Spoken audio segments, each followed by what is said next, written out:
ইসলামী রীতি অনুযায়ী মৃতদেহ দ্রুত দাফন করার বিধান থাকলেও আয়াতুল্লাহ খামেনির দেহাবশেষ রাখা হয় দীর্ঘ 4 মাস। জানিয়ে উঠেছে নানা প্রশ্ন। বলা হচ্ছে খামেনির শেষকৃত্যে বেশ কিছু প্রতিবন্ধকতার কারণেই তা পেছাতে বাধ্য হয়েছে ইরান। যদিও মৃত্যুর পর থেকে শেষকৃত্যের আগ পর্যন্ত পুরো সময়টা আইনি ও ধর্মীয় নির্দেশ মেনেই মরদেহ সংরক্ষণ করা হয়েছিল বলে জানিয়েছে তেহরান।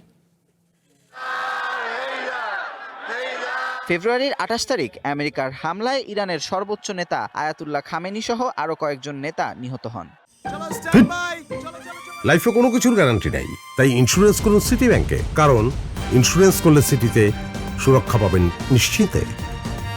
ধ্বংসস্তূপের মধ্যে থেকে এই নেতার মরদেহ উদ্ধার করা হয়। দ্য টেলিগ্রাফ সহ কয়েকটি সংবাদ মাধ্যমের দাবি, খামেনির মৃত্যু নিশ্চিতে তার মরদেহের ছবি ট্রাম্পকে পাঠানো হয়েছিল।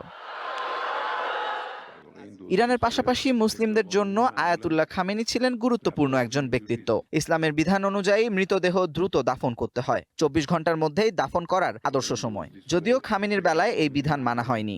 ইরানের দাবি, ধর্ম মেনেই তারা খামেনির মরদেহ সংরক্ষণ করেছে।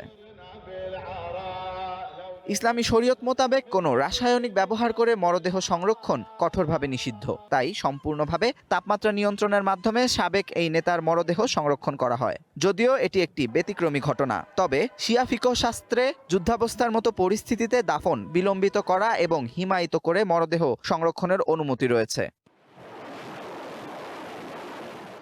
ফেব্রুয়ারির ২৮ তারিখ থেকে শুরু করে জুনের প্রথম দিকে ইরানে হামলা চালিয়ে গেছে আমেরিকা ও ইসরায়েল। এই সময় তেহরানের অনেক নেতারা এসব হামলার শিকার হন।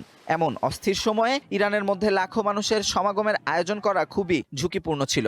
এমন অবস্থায় তেহরানের শীর্ষ নেতারাও জনসম্মুখে আসতে পারছিলেন না। তার উপর ছিল আমেরিকা ও ইসরায়েলের সর্বদা নজরদারি।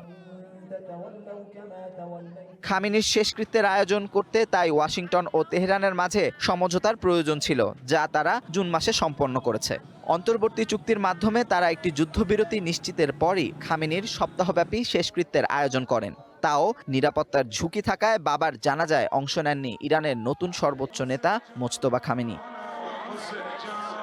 Amanur Rahman, one international desk.